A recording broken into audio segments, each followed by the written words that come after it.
Hi, everyone.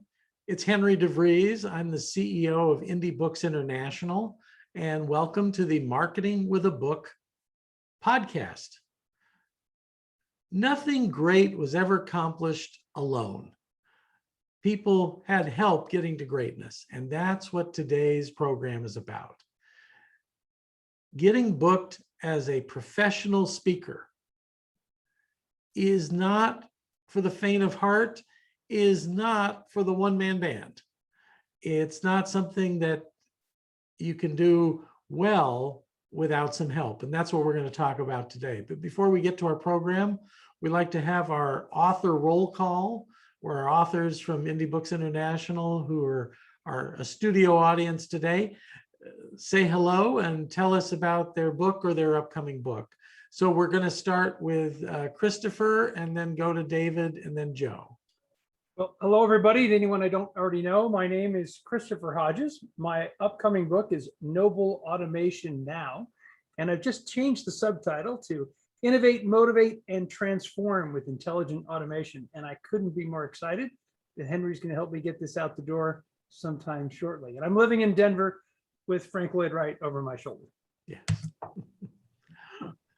Thanks, Chris. David, welcome. Hi. Thanks, Henry. Hi, I'm David Goldman in Pittsburgh, Pennsylvania, and I wrote the book, The Road to Happiness, How to Get What You Really Want. And thanks. That book has some great stories of how people have gone from a mess in their life to success, with you as the mentor character in the story. And it's a great read. And looking forward to your next book. Well, Joe, speaking of someone who's got a book coming out and is back from vacation, Joe, say hello. Hello, Henry. Hello, everybody. I'm Joe Pallo. I'm in St. Paul, Minnesota. The title of my book is How to Sell Nothing. I was on recess or playing hooky the last couple of weeks, so I owe Henry some work. I'm a taskmaster, but I'm not a mean taskmaster. You have my permission. It's good. Okay, good. And Mark LeBlanc. Thank you, Henry. I don't know if you can hear the cheering section in the background, but Sweet Bella and Princess Gia are barking up a storm. They probably saw a bird. I'm Mark LeBlanc out of Minneapolis, and my next book is Rainmaker Confidential, co-authored with Henry and Scott Love. I had a picture with Scott last week in Las Vegas, and very excited about this book coming out this fall. Thank you. We've been talking before the podcast started about the National Speakers Association Influence Conference, and it was held in Las Vegas in July of 2021. And I hear we were well represented. We've got two of our authors are president-elects of two of the chapters, the Minnesota chapter and the nation's capital, DC chapter. So, and Mark, of course, you being past president, we were well represented there. So on the professional speaker route. I'm going to introduce myself, and then Mark, go to you for a piece of wisdom before we start our program. So hello, I'm Henry DeVries. I run a company called Indie Books International. We work with independent consultants who want to attract high-paying clients by marketing with a book and a speech. That's easy for me to say. As a professional speaker, believe it or not, as a professional speaker, I train business leaders on how to persuade with a story. And the thing that people want more of is impact and influence. And that's what a book's about. And that's what we talk about on these podcasts. How can you have more impact and influence? And also put more money in your bank account. So to that point, Mark LeBlanc, past president of the National Speakers Association, chairman of the board of Indie Books International, if you have a piece of wisdom to share today. Thank you, Henry. And I do. And it starts with, the magic happens when people experience you. Jot that down. The magic happens when people experience you. And when they experience you in person, it is that much better. And of course, on the heels of attending the National Speakers Association convention, let's just talk about speaking for a moment. And I'll give you an example. I have a client who was struggling to find his way, calendar a little bit light, confidence a little bit low, trying to pick up some traction. And just 3 weeks ago, I popped the idea, what if you staged your own no-fee showcase presentation for a target-rich environment of prospects? And of course, he went kicking and screaming, how am I going to do this? What am I going to title it? And I talked him off the ledge, and he has 3 specific areas of expertise that are very, very deep. And one was on case acceptance. And we did some brainstorming and determined that case acceptance was going to be the focus of his first staged event. Mark, what should we title it? And I said, well, it's a mystery. Thank you, Henry. It's a mystery story. And I said, what if we just title it something like Cracking the Code on Case Acceptance? And then I said, maybe even better yet, because it's a title that, our case acceptance is a phrase that's, very common, maybe a little bit overused, I don't know. But what if we just simplified it and said, cracking the code on how to get your patients to say yes to treatment? Of course, he went kicking and screaming, but he's a social media animal. His brand online is incredibly positive. He's got a lot of energy. And so he kicked out a couple of 2-minute videos and some Facebook posts, and a few of his advocates helped him spread the word. And tonight, he did the work. And tonight, just 3 weeks after the seed of the idea, he has a pure group of 22 dentists that responded to the call for his no-fee showcase opportunity on cracking the code on getting your patients to say yes to treatment. Of course, I think it was astounding success, and he did the work, but it wasn't really that much work. He just kicked it out there, and it worked. Don't make this more complicated than it needs to be. But anytime you can share your wisdom, your insights, your strategies, your stories and ideas, whether it's for fee or no fee, if it's a target-rich environment, magic happens. The magic happens when people experience you. Thank you, Henry. Thank you so much, Mark. It's not about the LinkedIn. It's not about the emails. It's not about the Instagram. It's not all about those. Call it sampling. Call it the small scale seminar. Call it what you will. It's them actually hearing you. And Zoom has been such a great platform for that. So the opportunities are out there. But I like your idea about don't overthink it. Just do it and give it a try.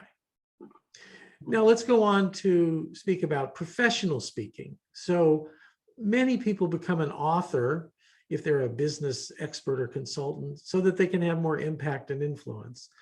And where you can have impact and influence is on someone's stage. And you have to earn the right to be on that stage. Being paid is part of that.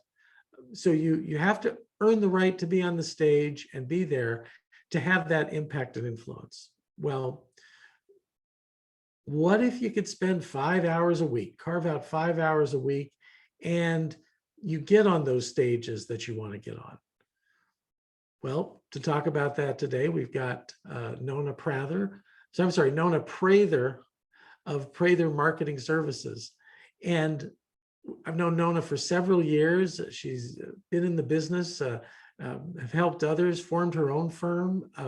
I've hired her to help us. We recommend her to many people for the help that she can give.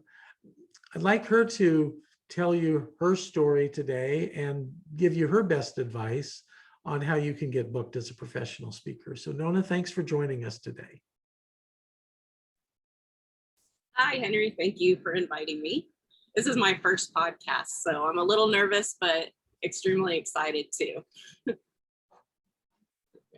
Oh, are we ready? Okay. So my name is Nona Prather, and I represent several different professional speakers, but I'm a booking agent for any speaker who wants to come and get into the business. So I help speakers who have been doing this for 20, 30 years, but also speakers who are wanting to get into it. And so we have a program that we work with. We get all of your marketing materials ready to go, and then get you out there and booked. And the main thing that everybody always asks me is, but how's the market going? I mean, after COVID, are you actually booking anything? And I mean, yes, I did not stop whenever COVID happened. We just kept you just had to make adjustments and go virtual. And so I also just was in negotiations yesterday with an executive director who had a keynote speaker cancel at the last minute. And I got the phone call and said, can you find me a keynote speaker? And so that was all in person. Plus I also booked two additional breakout session speakers. And this was all in person. And this is at the beginning of September. So it's obviously coming back, and they are still even doing virtual in 2022 as well. So I kind of got ahead of myself. When growing up, I went to NSA with, Mark I think that's where Mark met my dad, who is a professional speaker. And so I grew up in that world at 8 years old, from 8 to teenage years, going to NSA and learning from all these professional speakers what to do, what not to do, and how to market yourself and what works the best. And then fast forward, I was able to start our own marketing firm, ran that for a while for safety speakers, and then now out on my own. And so, yeah, the market is definitely warming up. We're having some great results in 5 hours a week. That's really, like Henry said, is really all you need to get the amount of traction that you need. That would be a minimum. And so doing the research, getting the right person to talk to. Often you would think the meeting planner would be the person to talk to, but they're the key holder. So you need to go above them and find the executive director, talk to that person, the head of the association. And then once you get in the door, create that relationship by not being too salesy. Simply ask if they would be open to some information. The second step, send them the information. Third step, call and make sure they got the information. Still, don't be selling yourself, because that's only the third contact. So once you've created that relationship, it really will open up doors. And I say that, and I know it works because I got that phone call yesterday. Hey, I had a speaker cancel. I need someone quick. I was able to do that, and that was set through having a relationship. So now I have a relationship with that executive director who actually does do a lot of conferences. And so that was just a good avenue. So building relationships is probably my number one thing. Having your marketing materials on point, having your one sheet, your demo video, and maybe some headshots, action shots of you speaking. Those are the things that meeting planners are going to look for, and do the research about 2 or 3 hours on who you're going to call, get the correct person. And there's some avenues that we use, like Ed Rigsby's association execs. That's a good place to find executive director names to get a hold of. There's the Intel Engine, is another website that we use that can look for conferences for you. So that's another one. And then spend at least 2 hours a week. If you have a virtual assistant calling on behalf to start those relationships for you. So that's really my tip. And now some questions. Sorry, I don't know if that's what you're looking for.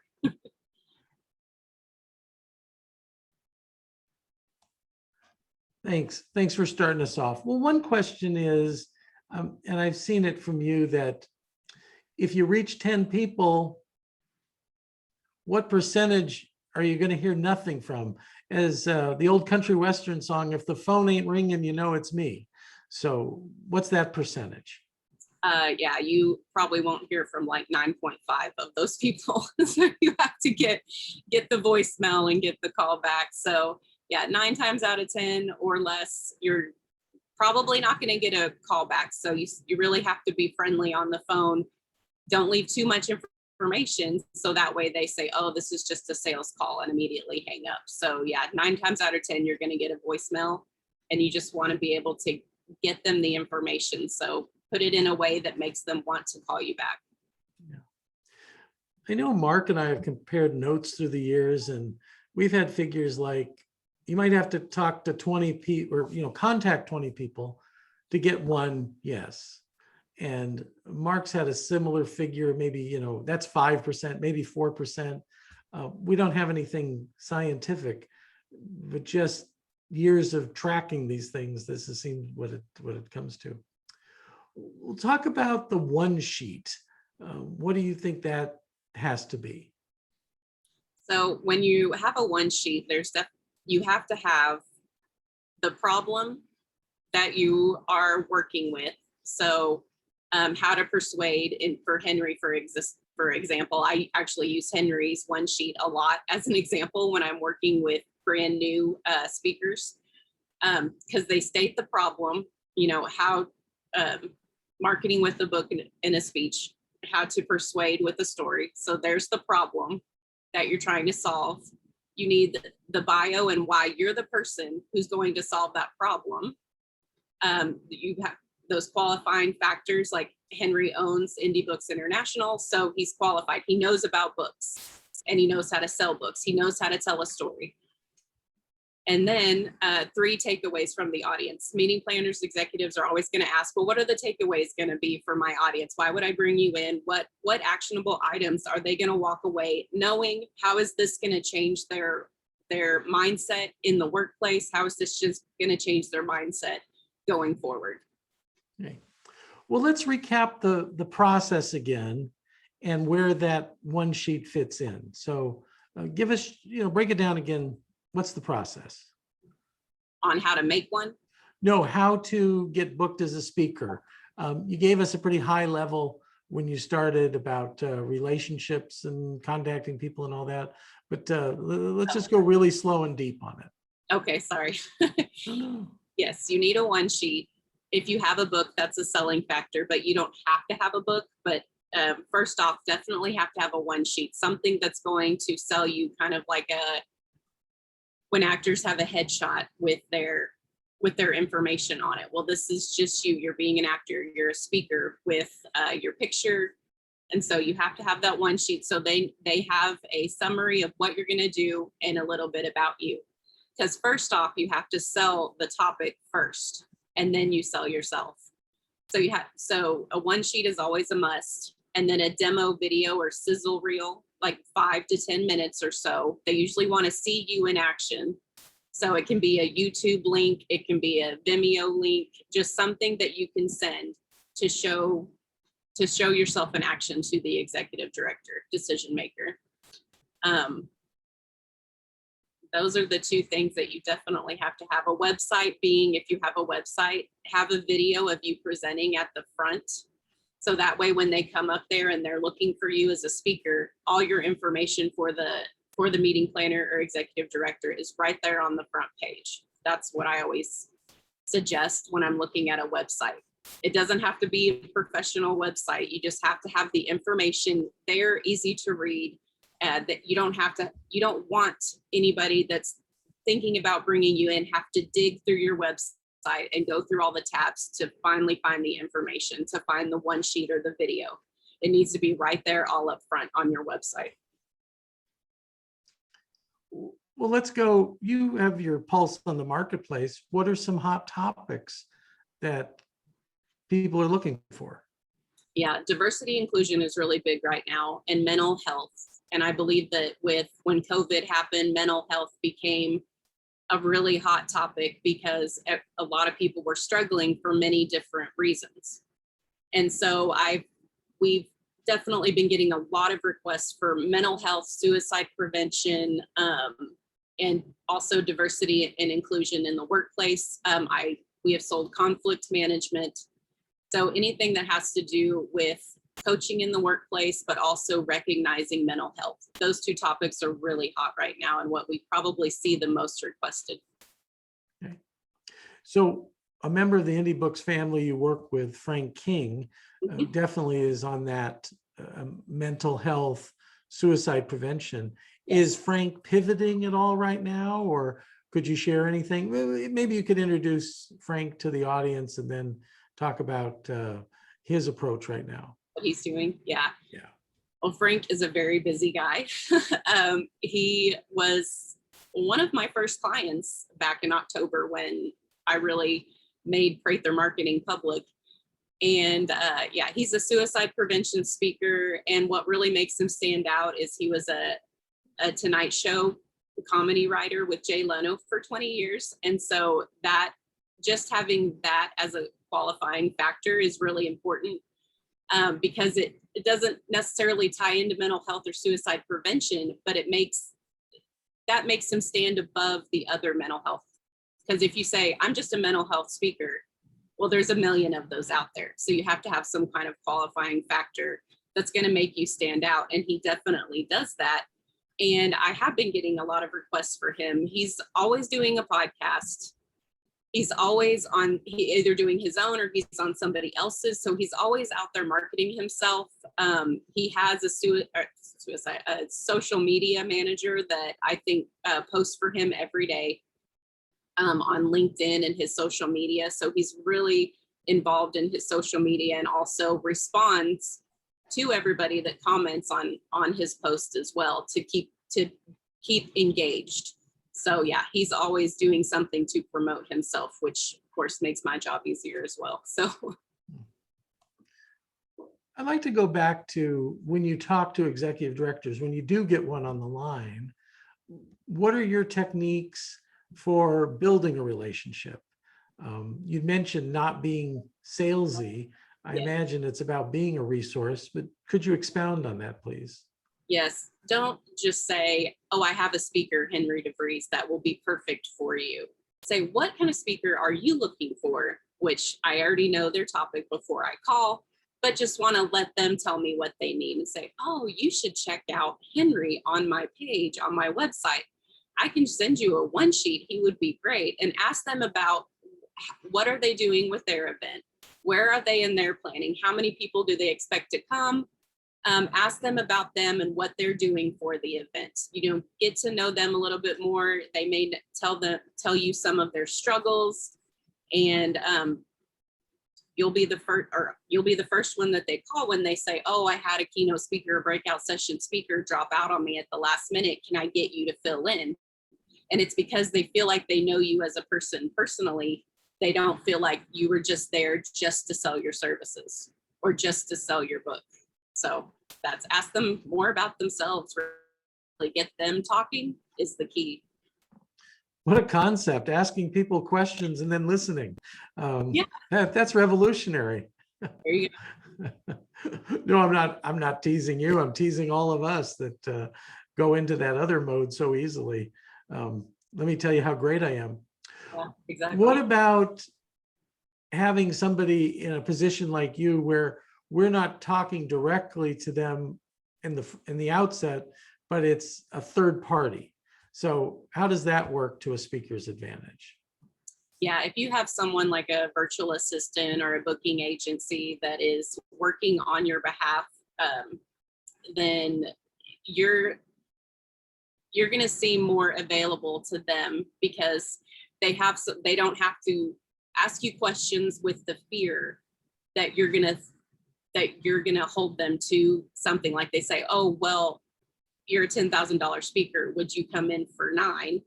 You know, they can ask me that. They probably don't feel comfortable asking you that. I negotiate on the speakers that I represent's behalf. And I have one speaker, Corey Novak. You guys should look up her TED Talk if you haven't, it's amazing. But she said, I would give away my services if it wasn't for you. So I negotiate on her behalf, because what she ends up doing when a meeting planner executive will call her and say, well, I really don't have the money, she'll say, oh, it's okay, I'll do it for $1,000.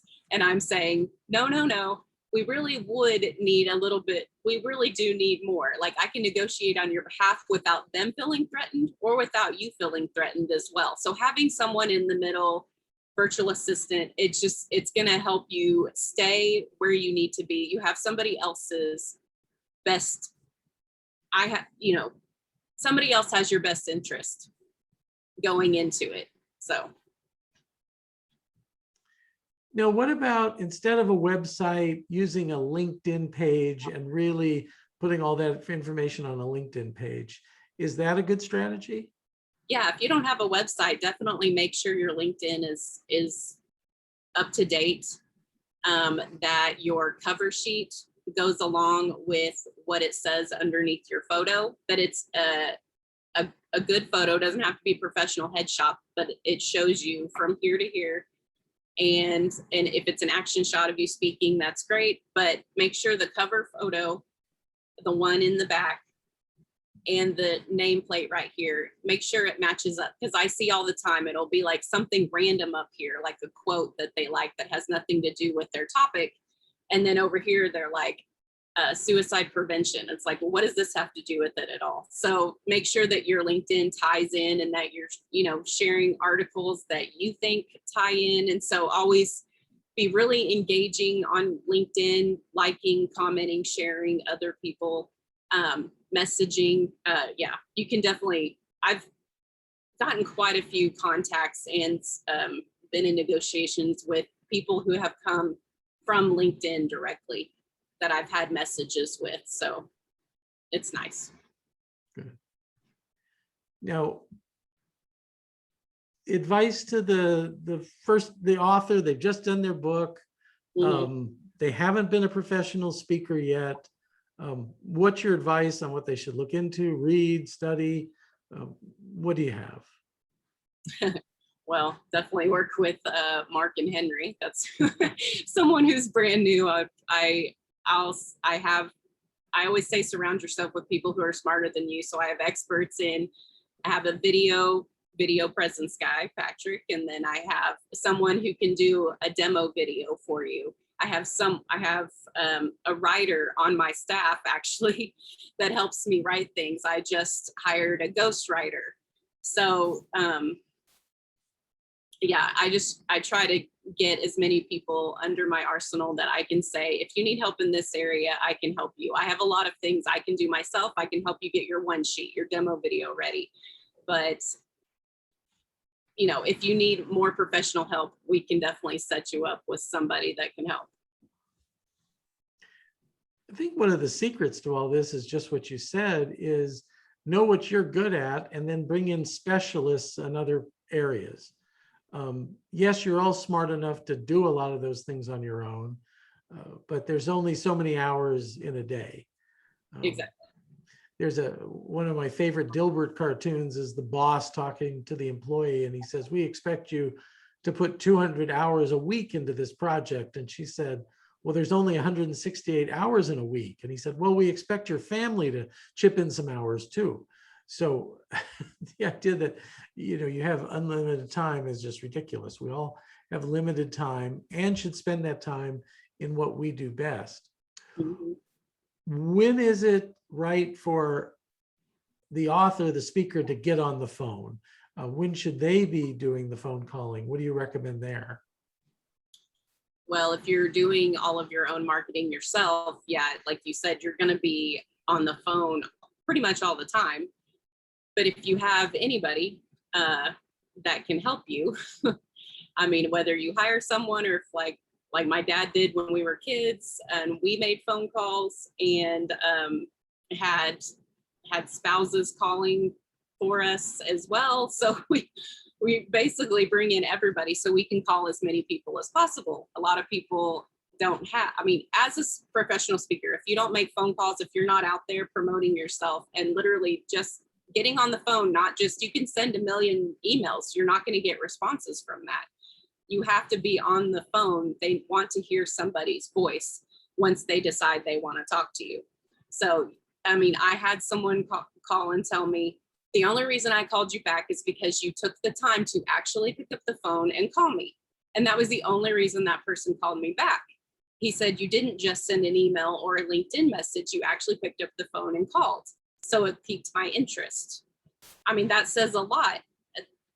Even though we're a virtual digital age, having the relationship is, and a voice to voice, even on the phone, it just says so much more about you as a person than just sending a quick email and kind of just hoping that it gets out there. Yeah, voice to voice is definitely the way to go. You're going to be on the, if you're trying to start a professional speaking career, you're going to be on the phone pretty much 8 hours a day, or you need to hire someone to help you with that. Thank you. Mark and I always talk about a target-rich environment, and I know you practice that too.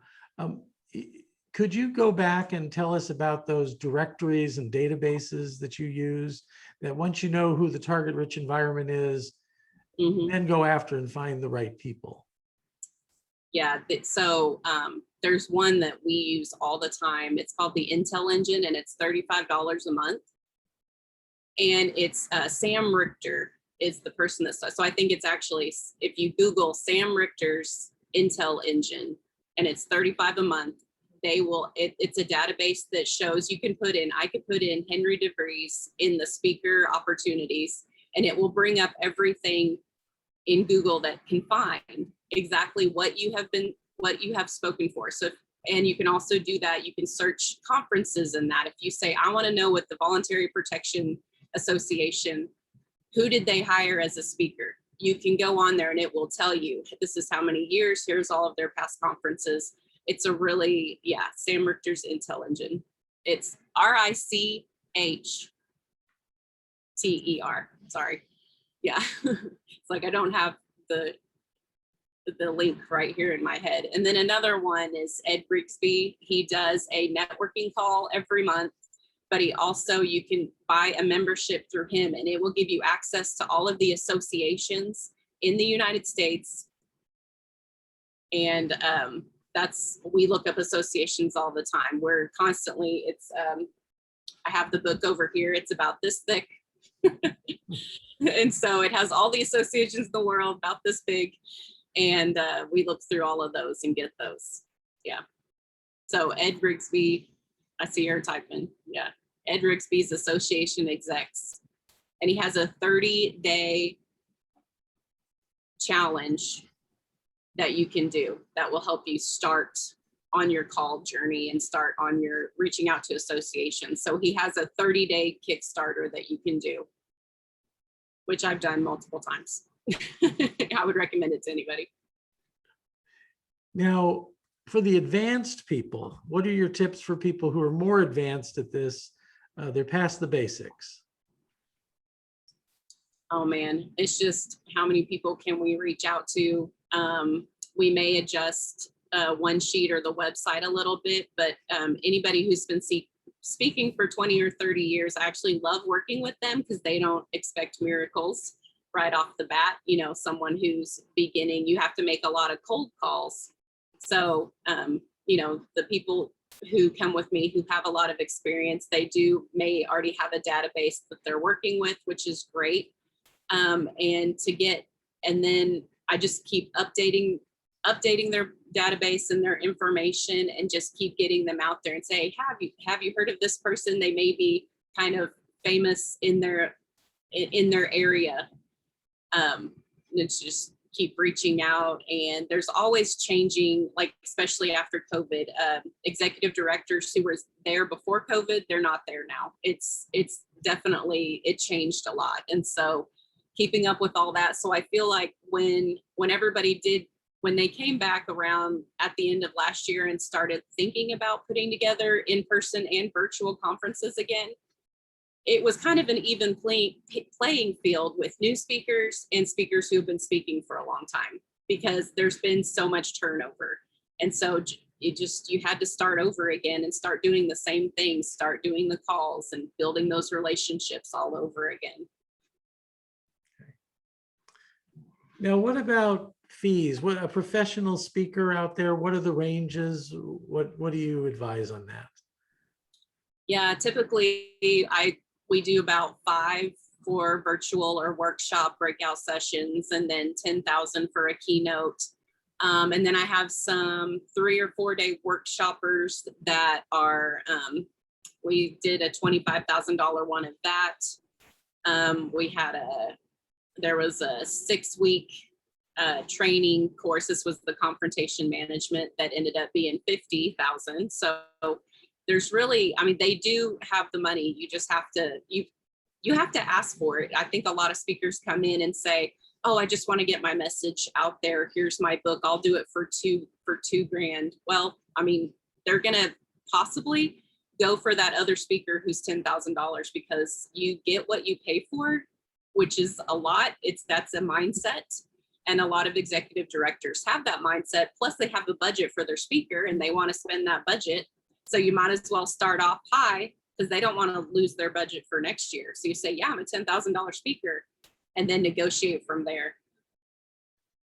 And when you negotiate, what are some of the trade-offs that are involved? So yesterday we negotiated down, but we were able to get a booth at the conference for the speaker. And then, and that was $2,500 off. So that was a $2,500 booth, which would have normally been the purchase price. So he got that included, as well as the entire 4 days of him, because he also is doing a breakout session. So the entire 4 days were paid for his hotel stay, and it's a really high dollar hotel.